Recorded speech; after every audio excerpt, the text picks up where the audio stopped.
You belong on every ground your feet grace, so don't ever feel out of place. Take up space and belong. This earth is your birthplace. So episode 3 of Love is Blind starts off with Joey and Monica seeing each other, their big reveal or whatever, and they immediately seem happy to see each other. You can see the physical attraction. They're both in disbelief. They kiss a few times, and they were very like giggly, very giddy and giggly and happy to see each other. And then when it was like time for them to go to leave, he literally walked her down before he went down himself in the opposite direction. But their little meet was cute. It was a little cute. It was cute to see. Okay. So then it goes to Taylor and what's his freaking name? Ben? Is it Ben that I'm thinking about? Taylor is talking, and she's basically saying that she doesn't feel like she's gonna find her person. She says she's never really felt like she would end up with this person that she wanted to be with. She wouldn't end up with her person or whatever. Um and whoever the guy is she's talking to, I hate that I be forgetting. Cause I wrote it down, but I didn't. Let me see. They don't even be showing Taylor like that. Cause this is my first time seeing something with her in it. Um, Daniel. Okay. She's talking to Daniel when she says that she doesn't believe that she'll find her person. And he reassures her that he feels like she will. Like you, even if I mean, like even if it's not this, um, you gonna find your person. So I don't want you to feel like that. So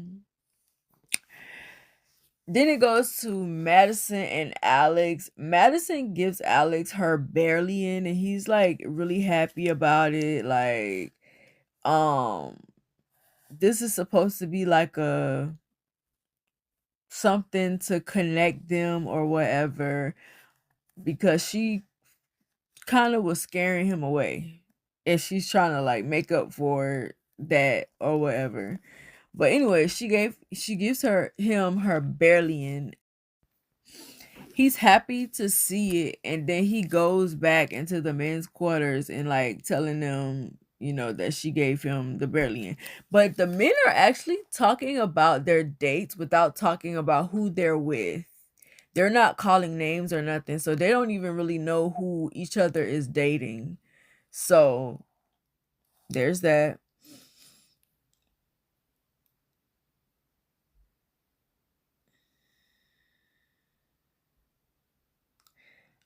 It also shows a clip of Ben talking about his sister, and Ben pretty much has a sister complex like a lot of the guys from anime. Like, I don't know if y'all watch anime, but like sometimes there are these characters that be having sister complex or brother complex. Like, they're obsessed with their sister or brother or sibling. It's very weird. They also sexualize that relationship, which is also very weird. And I just find it weird for him to always be bringing his sister up every time he get a chance. Like, what's wrong with you? So Mason tells Meg where she stands with him. Um, and basically he says a whole bunch of nothing. Like, he just tries to he just tries to make things sound good or whatever. She was asking about their connection, and he responded like, it's something that you can't even put into words, and she accepts it. When they leave, he tells the guys that Meg isn't his top person after just reassuring her that she is. Like, he literally just be telling Meg and Madison what they want to hear a lot of the times, because he doesn't really know who he's leaning toward. But I feel like he's leaning more toward Madison. At least that's what it seems like to me. Um, but he like tells Meg that like words don't even describe their connection or whatever, and she accepts it. She's happy with it, and he goes back and tells the guys right after that she's not his top person. Like, just lying, just lying. And I guess that's how it goes in this house. Dave tells Lauren she's too old to have kids. Dave has been making little digs at Lauren here and there for a while. And like, she just be letting it ride because he laughs. Like, it's funny. Oh, it's a joke. It's a joke. And it's like, no, it's not. He's literally showing you the type of person that he is. The jokes that he makes about her, and they're not funny. Like, you're being rude. Like, telling her that she's too old to have kids when they brought the conversation up about kids, and like he like time is like running out for you, aren't isn't it? Time running out for you too, because ain't y'all the same around the same age? You might even be older than her. Why is it that men be thinking that time just be running out for the woman when it comes to kids? Just because y'all can have kids don't mean that y'all should. It don't mean that it's y'all are in healthy condition to do so. It don't mean that it don't mean that your kids are going to be healthy just because you can still get somebody pregnant. Like, where do you get off telling somebody how that they're too old to have kids, or that their time is running out? Like, I don't like him. The way that he talks to Lauren, he does not talk to Molly that same way. He does not say those same things to Molly that he says to Lauren. So Molly and Dave talk about home life and like how they expect their home life to be if they were to become a couple. And for the most part, they seem to pretty much like be on the same page about a lot of things.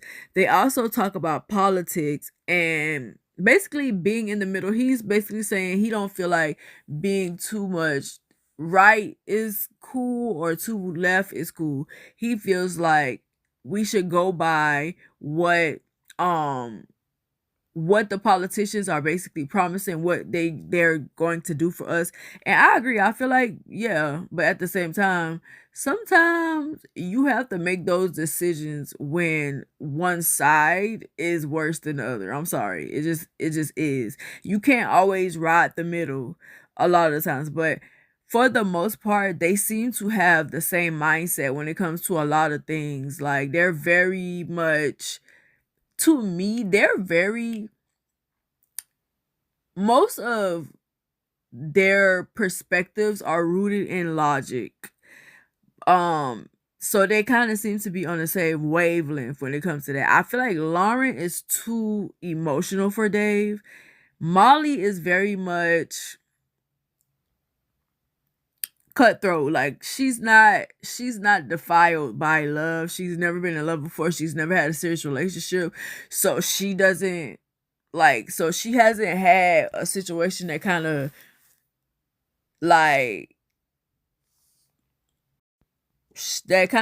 shapes and molds you in certain ways where you will be in your feelings a little bit more. She's very much more logical about things. I don't think nothing is wrong with that.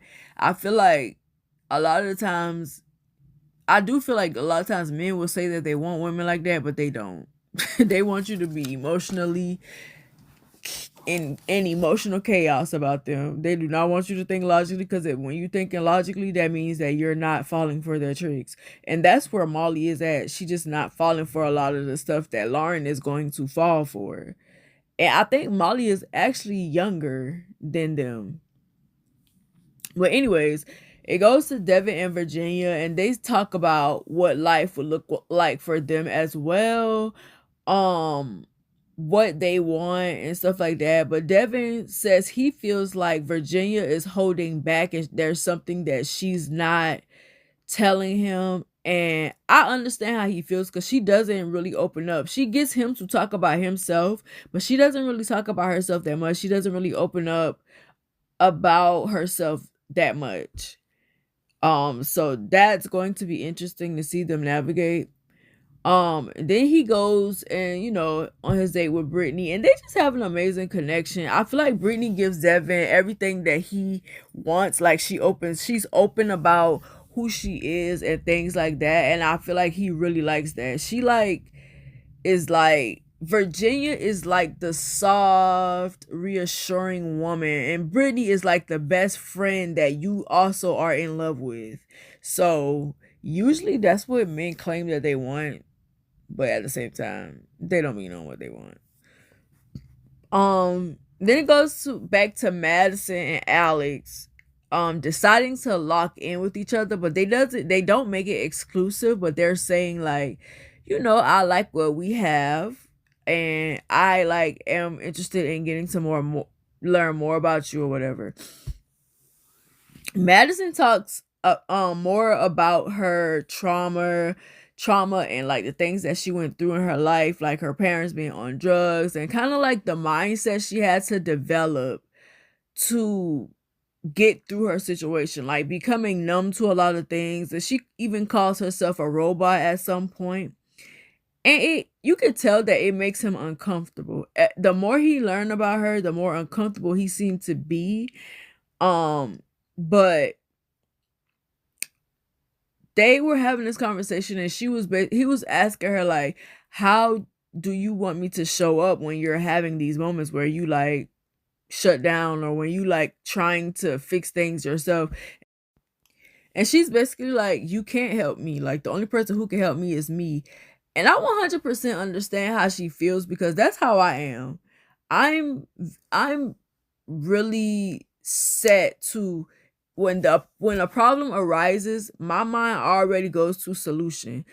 And this is not me saying that I don't allow myself to feel whatever it is I'm going through. I do. I give myself a period of time to feel what I'm going through, and then now we need to fix this. Like, I'm not one of them people that wallows in my pity, that ain't like dwells on things that happen that I can't control.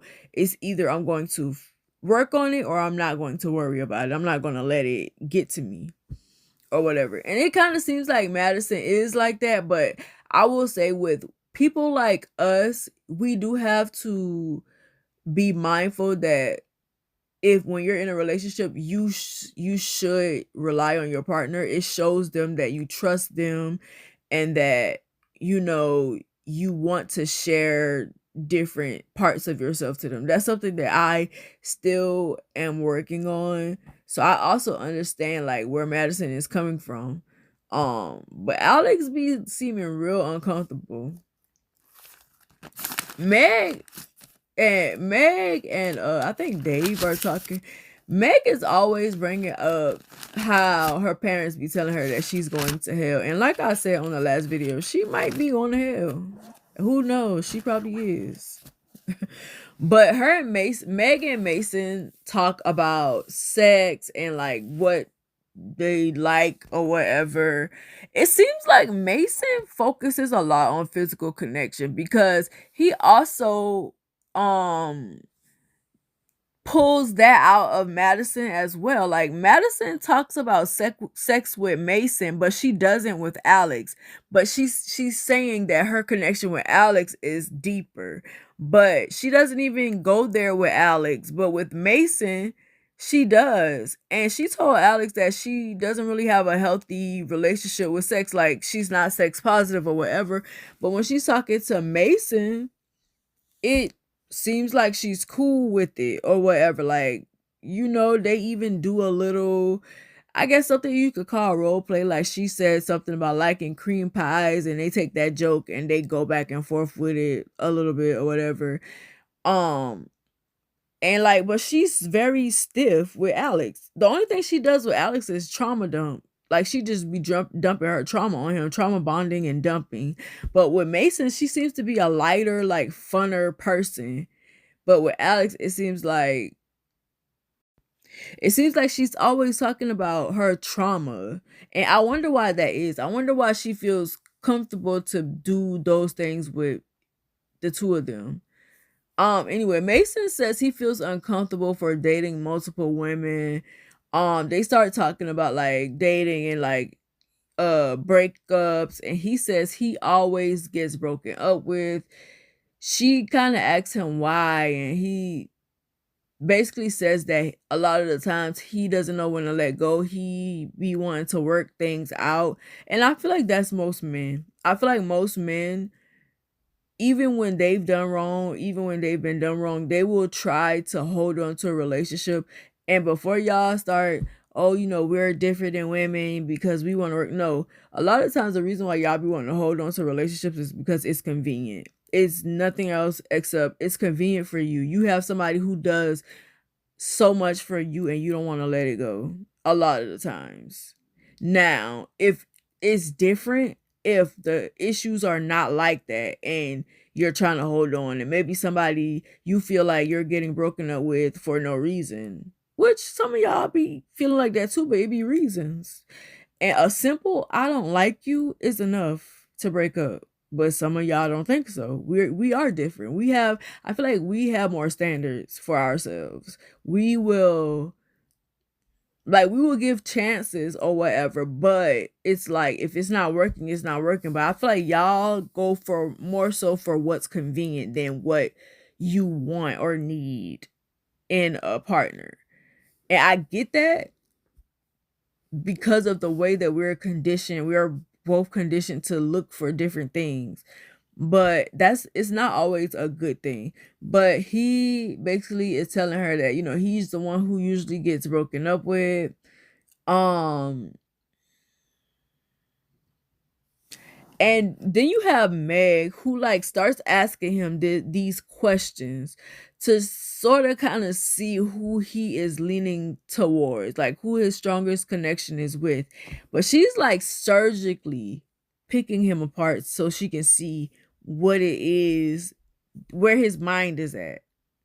And even through that, he still doesn't really give her like a straight up answer.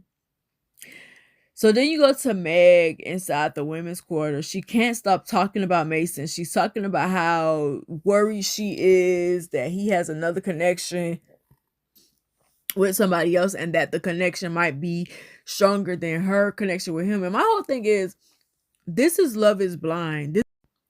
This is what happens on Love is Blind. Like, did you not prepare yourself for this? That you do date somebody that other people are dating. That's a part of the show.